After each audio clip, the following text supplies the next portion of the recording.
Hi, I'm Lisa Singer. I am the Senior Director Event Programming at MediaPost, and this is Brand Insider BTS, where I get to pull back the curtain on some of the most influential women marketers today. With me is Christine Cook. She is the Global Chief Revenue Officer at Bloomberg Media. Welcome, Christine. Hey Lisa, good to see you. Good to see you. I'm so glad that you were able to do this. My boss was actually doing some work with you. He's like, this lady is impressive. You need to check her out. I, of course, did. And here we are. So I'm so glad that you were able to make the time for this. Absolutely. What a privilege. No, yeah. And I love the glasses. It's like a statement. Like, let's start there. Where what is the look that you're going? Like, I hate to say talk about looks things, but it is very much a statement. And I think it gives you a personality, or at least what it seems to be your personality. Yeah.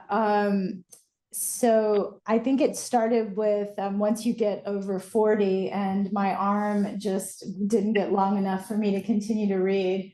I think I have to give a shout out to Studio Optics at Rockefeller Center, which was in New York City, my go-to eyeglass place. And they do all the styling for NBC and Saturday Night Live and a lot of the shows. And so they have an incredible array of frames. And now I've just kind of got sucked into eyewear styling, which I would have never really thought was Love a it. thing. And yeah, I think a lot of people are into accessories, jewelry, necklaces and stuff, and the glasses just like right there. So I figured, why not? Yeah. Well, it shows personality. Like that's what I love about it. I love anything that I spoke with a person earlier, and it was a guy a marketer, but he is into designer nails, and that just shows his personality. And I love that. So I love when people kind of do these things that just kind of bring out their personality, and then as you get to know them, you see how it connects. So anyway, I digress. I really want to start off with, I mean, you were obviously Bloomberg Media. The mission there is, let me read it correctly, to empower business leaders and brand partners by inventing the solutions, knowledge, and connections they need to thrive in a transforming world. Okay, so what I want to turn to you is not at Bloomberg, but for you personally instead. How have your world transformed this past year or so? What changes and what did you do to really deal with those changes? What were your solutions, your knowledge, what connections? How did you face them? During the pandemic, I did yoga teacher training, and I had always been a recreational yoga person since college and felt like I had the time and space to do that, particularly on the weekends, since we were mostly homebound. And I found this program that allowed you to do it virtually every other weekend. And that practice evolved. I thought it was going to tone my muscles, which it did to a certain degree, but I walked away instead with a breathing and a meditation practice that I am so happy to have in my life. I mentioned that because when I was able to just do yoga and I was in the program, I ended up doing 3 programs and accumulated 700 hours of teacher training. Wow. I started a new job in a global job with a lot of breadth of people all over the world and time zone pressures. And it was the saving grace for me to start each day with myself and to remember, why I was interested in this job, why I was interested in working, and just to start with myself every day instead of starting with what was in the email or pick up the phone. And so the last year for me has been about that balance between the reminder of um, who I am and what I care about in the world that meditation in the morning provides me. And it also gives me the grace to say that, if one day you don't get everything done that you want to, or you don't hit all of the things, instead of letting that stress build up, it's really helped me get back to kind of those core principles. And I've used it. The nice thing about that practice is when I'm in Singapore or when I'm in Dubai, no matter where you are, or if I came over to your house for the weekend, I don't need a lot of space. I don't need shoes. I don't need a bicycle. And those are the kind of things that were my outlets before. I'm pretty active. I like to snowboard and I kayak and boogie board surf, and I loved all those things. But when you couldn't go and be in all of those places, this is that one thing that stays with me. And so it's been a big part of my last year.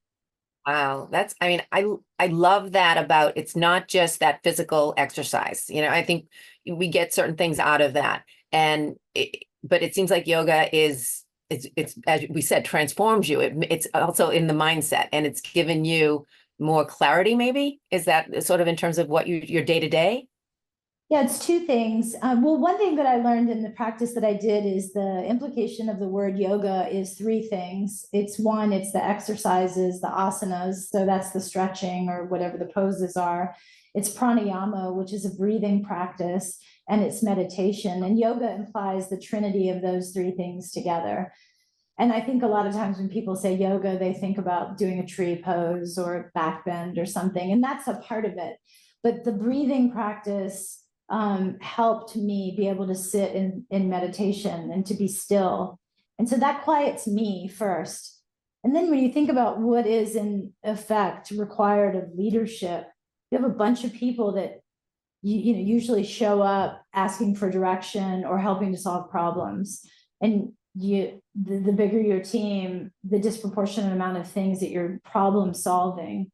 And so if you have someone that's stressed out or something's gone wrong, I need to make sure that when that shows up, I'm not already at a frenzied state, that I can actually be centered to get back to core principles that we're trying to do in the job, create perspective for them, and or if they have other stress that's happening either personally in their life, that you're in a position to be able to see that. But if you're wound up, stressed out, feeling behind, you're not the right kind of calm that they need.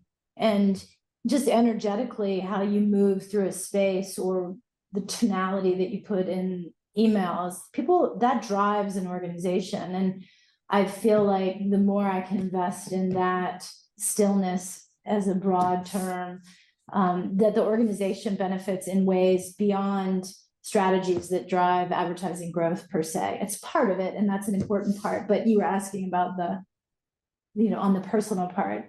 Side, but no, and it sounds wonderful. As I have a friend who it's her, like, she can't not do it each day, and it's less about the physical, more about the spiritual and the connection, and similar to what you're talking about. I personally, I'd love to have something like that. I'm horrible at yoga. I have no flexibility, so I end up falling over and like leave frustrated. But I actually keep saying I'm going to work on it. So you've now inspired me to try to do that I can get even more out of it. So, but anyway, as I've had a chance, as I always say, I snoop through and find out more and more. You were recommended to me, but I found out more, and so impressive. You've worked for such some of the largest media companies in the world, the New York Times, Martha Stewart Living, CNN Digital, Warner Media, here now at Bloomberg. So I want you to go back though, like when you were first graduating or starting out, getting ready to venture into your world and your career, what were you thinking then? Like, did you have these aspirations? Was it something completely different? And just talk about that in your path to where you are now.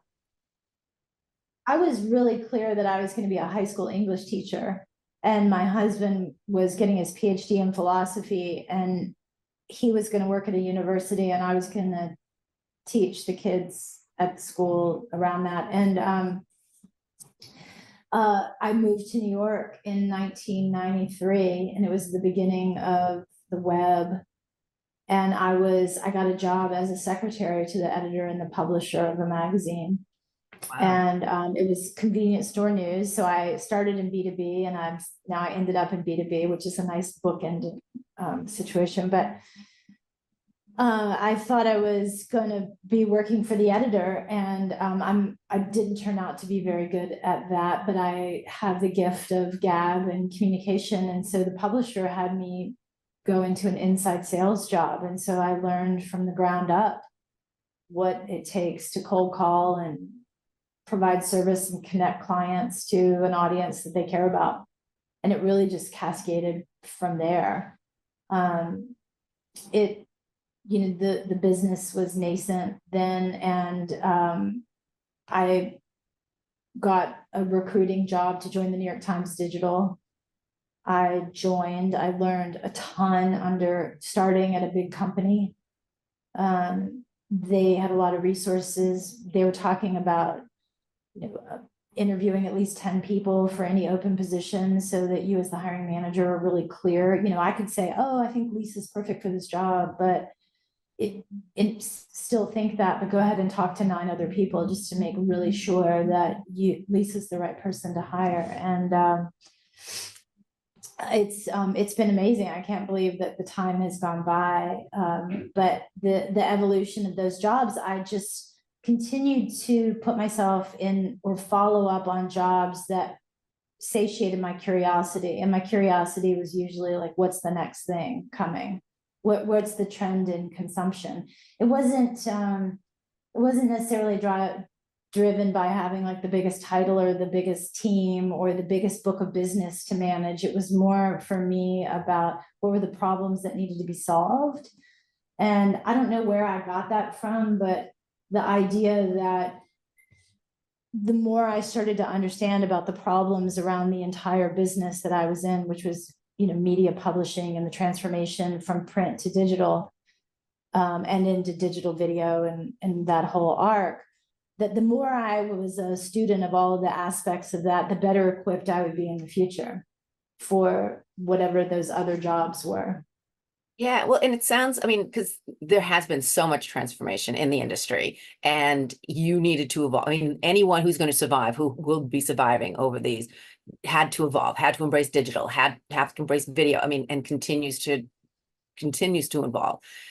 So someone starting out, it's very different than when you started out, but someone still has those aspirations. They want to be you. They want to get to that kind of position, a senior position in the industry. Obviously you don't set that goal in per se, and because they probably won't get there. There's a way to do it. What would your best advice be? Obviously there's different paths, but for someone who is interested in pursuing that kind of career. Be humble. Know what you don't know. Don't,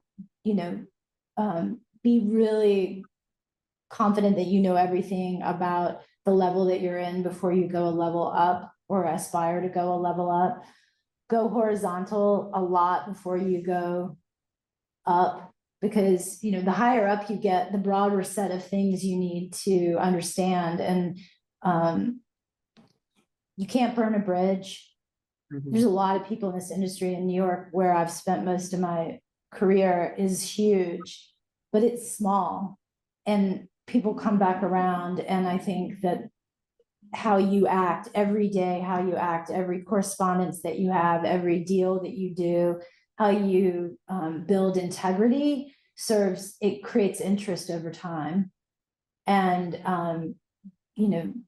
that integrity and being kind and generous to people pays off. You don't expect the interest to pay off tomorrow. That's long-term interest. That could be a 6-year return. That could be a 20-year return.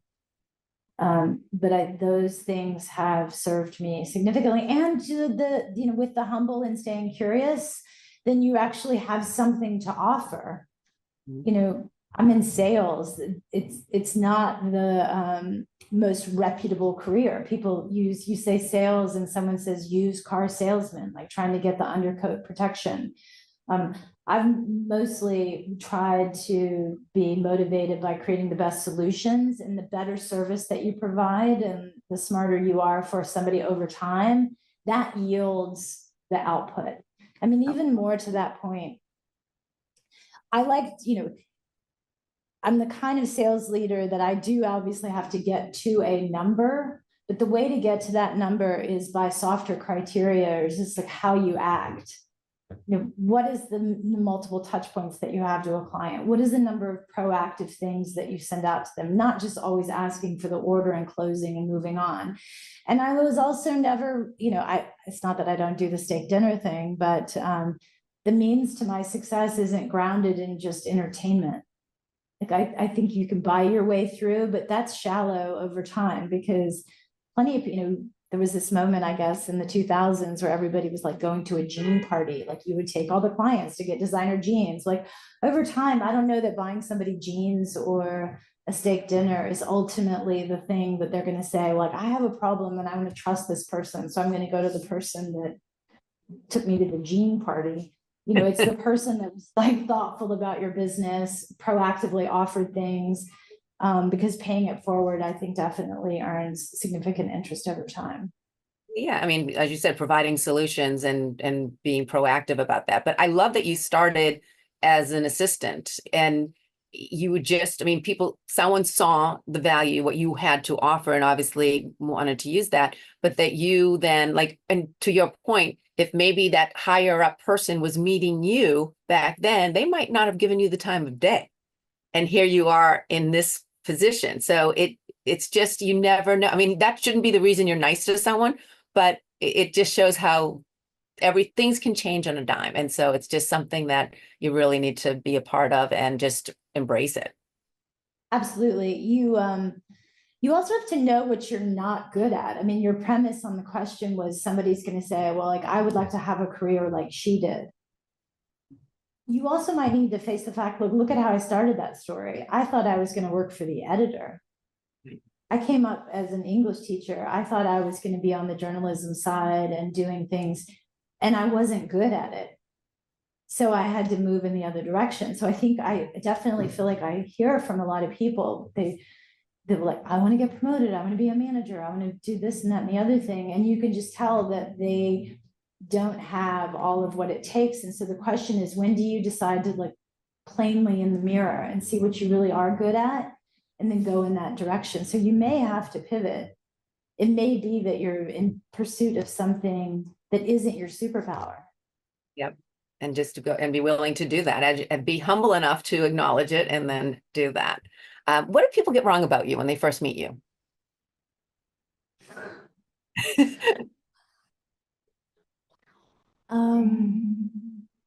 What do people get wrong? I guess it depends on the setting, but my instinct is to say that people probably don't think that I'm as serious as I am. I'm a pretty serious person, but I also am I can be really giddy and hyper and goofy. So I think that duality could be confusing. Okay, so they might meet you, think, okay, she's going to be just all fun and games and whatever. And then all of a sudden it's like, okay, wait a minute. Don't just like, it almost seems like it could make someone feel like, not that they think this, but they could get away with certain things that maybe Yeah. ultimately you have a line where no. Yeah, I think that's right. My grandmother played a big role in my upbringing, and she was this like tiny British woman who was super strict. And so there's like definitely like a good bit of my grandmother in me, and then in balance with my mom, who was more, free, loving, kind of freewheeling. So like I kind of am this merger of the two of them. Which is probably helps to. I like to laugh. I think there should be levity. We should love what we're doing. We should love when we're together, but we should never lose our sight of why we're together in a work setting. That I think that's important, but finding that balance is important. Yep, no, totally agree. Well, okay, so as I always say, I do my snooping again. And you guys Bloomberg had a campaign called Context Changes Everything. So again, I want to turn it around to you. Has there been a time in your life where you thought one thing for whatever reason, and then you didn't maybe know enough about it, and then once you got it into context, once you knew exactly what was there, it really changed your way of thinking about it?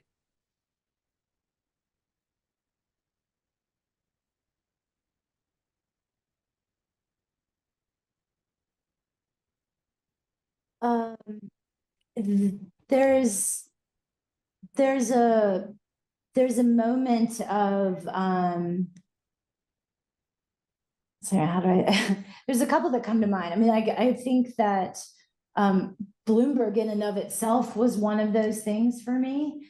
I'd worked at all these news organizations, which were general news, global news, that had, a variety of topics that they covered.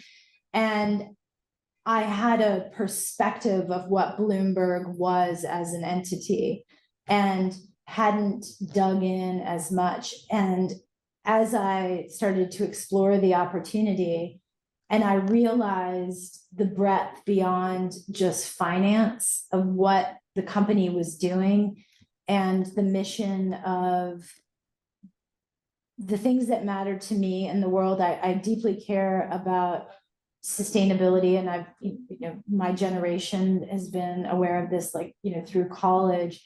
And I just didn't realize the degree to which Mike Bloomberg himself not only aimed the company, but his own personal activities to bring the public and private sector together to try to change some of the biggest issues in the world.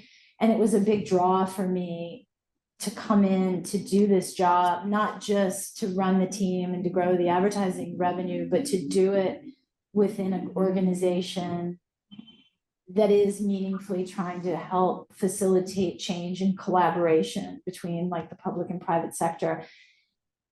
And at the level that market movers depend on our content, and as a resource, how that can be a catalyst, that was really, that was a big change for me. And I think that that's part of why that marketing campaign is still continuing to reveal itself, because I think that there's probably not a lot of people that fully understand everything that Bloomberg does, the Bloomberg media, beyond covering financial market news.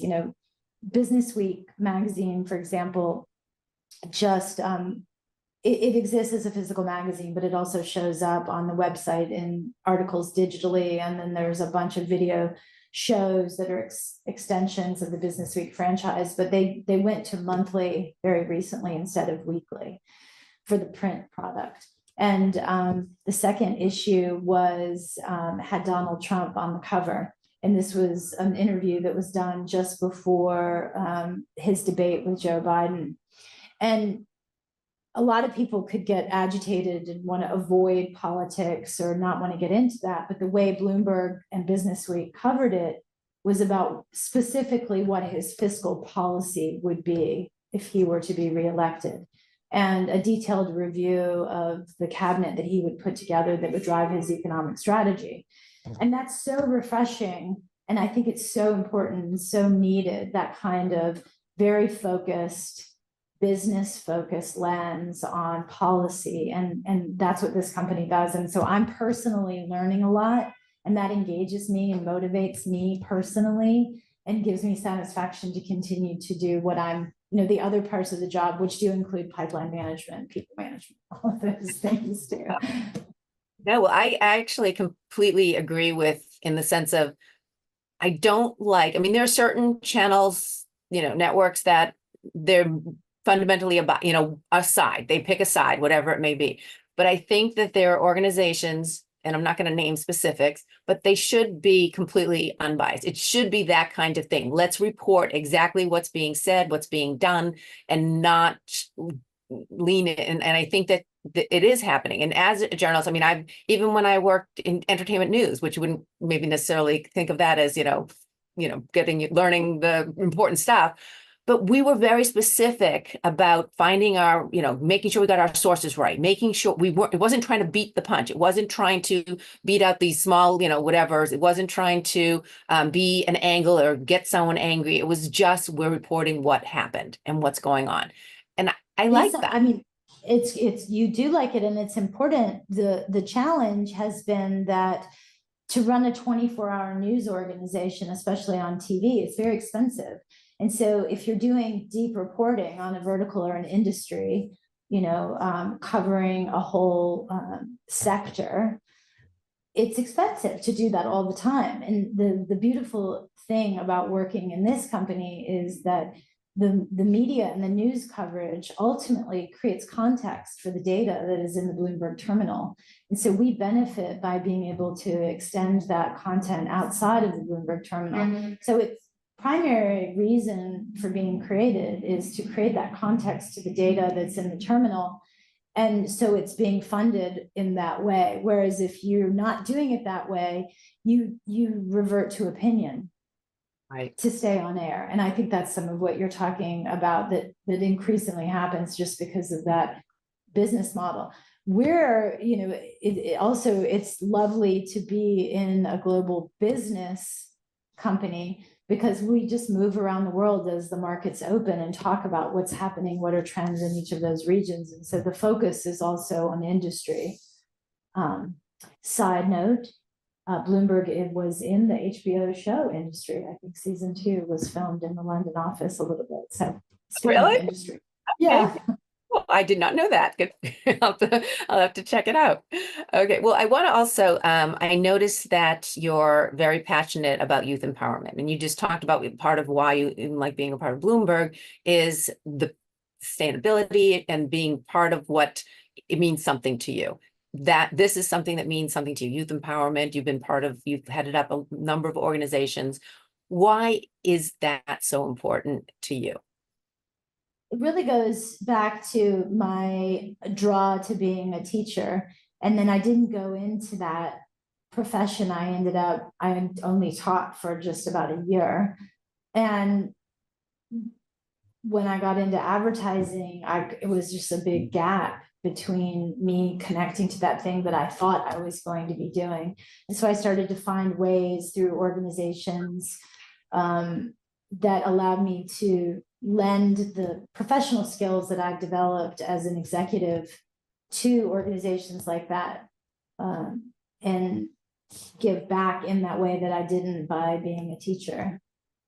Well, in a way, I mean, not that you couldn't be a teacher. I know that obviously you chose a different path, but it almost is a way, you mentioned if someone doesn't have the skills to do something, or maybe they're just not getting to that point, there are other ways to fulfill those needs without having to totally change your career.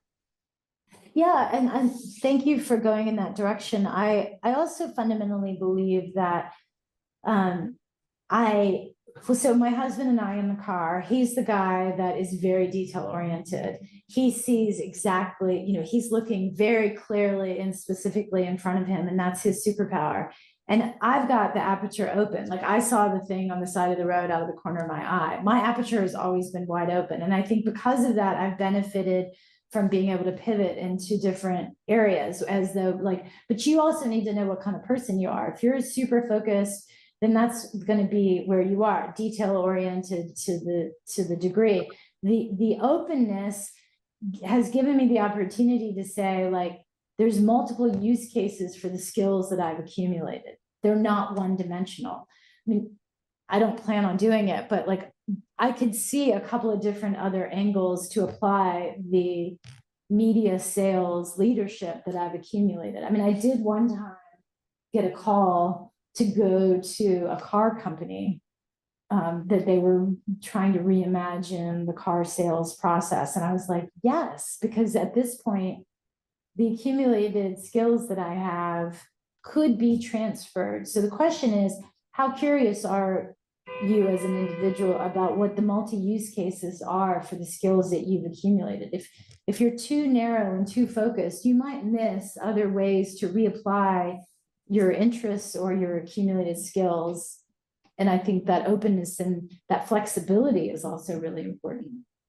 Well, I'm curious, I want to put it back on you because a lot of people, when you get someone's applying for a job, you could probably get hundreds of applications. And as the person, the leader deciding those decisions, you're going to get a lot of people who are going to fit exactly cookie cutter, all the skills, check off all the boxes. But to what your point you just said, there are a lot of skill sets that cross over. But are you open to that? Like, how can you get so that, say I'm that person who knows I have those skill sets, but I never had the titles that you're looking for. I never held the position in, a media company or whatever it may be. How do I get noticed by you? And are you also opening up your parameters in sense of looking for maybe those people who aren't quite fitting in what, the checking all the boxes?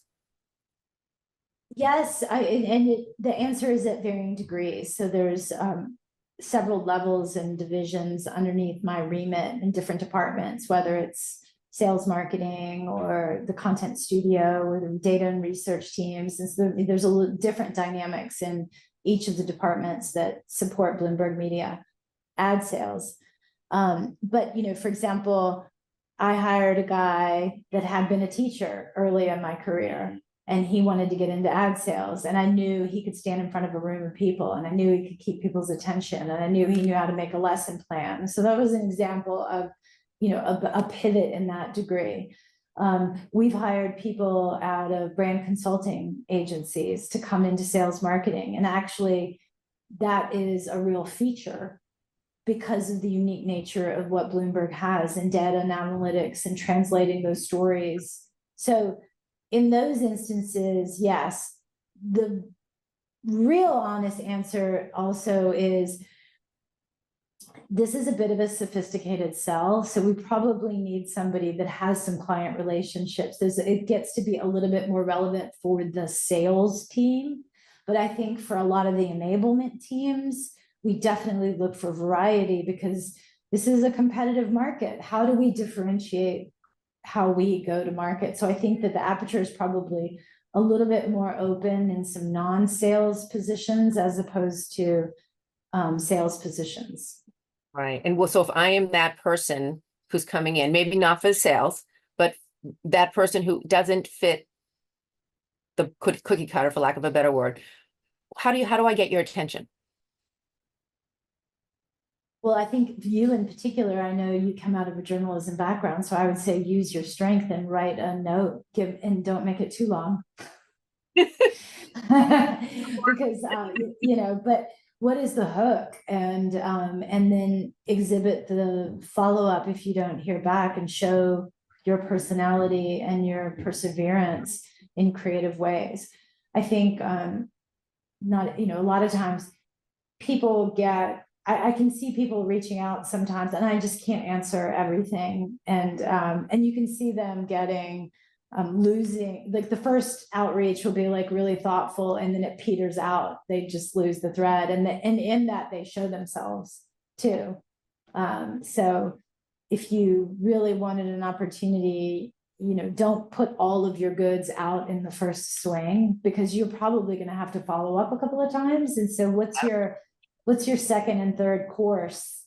You can't serve me everything all at the same time, because I'm probably not going to be able to get back to you in the first time. And even if I do, then in the second time, you want to have saved a little something. I think that's great advice, because it is. I mean, you do kind of put the good stuff out there. But the fact is, as you said, you want to know that that person's in it for the long haul. They truly want to be part of Bloomberg, as opposed to, I'm just going to give the best letter, intro letter kind of thing. So I can do cartwheels, backflips, and synchronized swimming. Like, save it. Just talk to me about the cartwheels, And then we'll talk about swimming. Yeah. No, surprise me with swimming later, Totally. Or maybe I can just sneak into your office and do cartwheels across the floor to add to that. So I've told you about my swimming, and then I show you my cartwheels. That's So right. That's right. I think it's great advice. What's your guilty pleasure?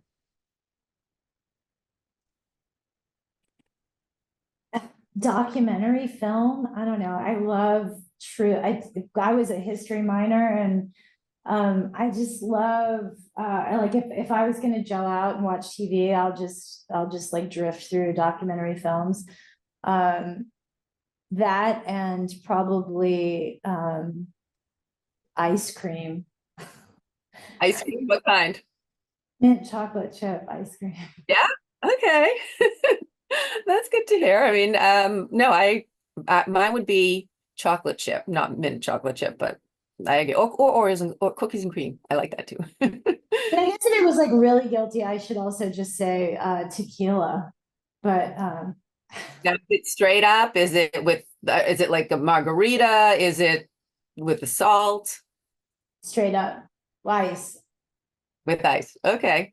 Yeah. If the only way I can do tequila is, well, a margarita, but really only one. Gets it's too sour, or it has to be a shot. Like, to not like to sip it. It just do not like the taste. I think that the intensity of the taste definitely slows the sipping down, which is part of the blessing, I guess. Yeah, that's probably a good thing. So maybe doing it as a shot might kind of defeat that purpose. So one last question for you. If you couldn't be what you're doing, couldn't do sales, and let's take teaching out of the equation since we already talked about that, what would be plan B? I want Sylvia Poggioli's job on NPR as the Rome correspondent. All right, that I think she might put a fight up there for you to not take it, Well, but I want to be in the succession planning. I always liked the idea of being on radio, either, probably as a newsreader. I do love music and playing music, and it could be fun to be like a disc jockey, I guess, but especially at this point, when you ask me that question, I have such an affinity personally for consuming the news and current events and what's happening. I think these patterns help us understand, all of this is cyclical. That, you study history, you study literature, and you see repeating patterns, and that fascinates me. So I think it would be interesting to work at a radio station. You wouldn't have to get dressed up. Nobody would really see you. You could yeah, just do the voice thing. You probably have to get up early in the morning if I was a morning person, but then you'd have the afternoon. Um, that's how I actually did have a radio gig for a while, and I went live at 5. I'm a night person. It was it was hard. I couldn't go to bed at 8. It was just, yeah, it wasn't that long lived. I definitely yeah, had to. well, maybe I would take your advice and then just get an afternoon, do the wrap Yeah, up, do the follow. Yeah. yes. That is, I should have done that. But I ended up just leaving. So anyway, Christine, thank you so much. This has been such a pleasure. I really appreciate you taking the time talking with me. Thanks, Lisa. And thank you for watching. And please, if you have someone that you want me to pull back the curtain on, an amazing woman that you want to hear more about, let me know who, and I'll do my best. Just email lisa@mediapost.com. Thanks for watching. And Christine, thanks again.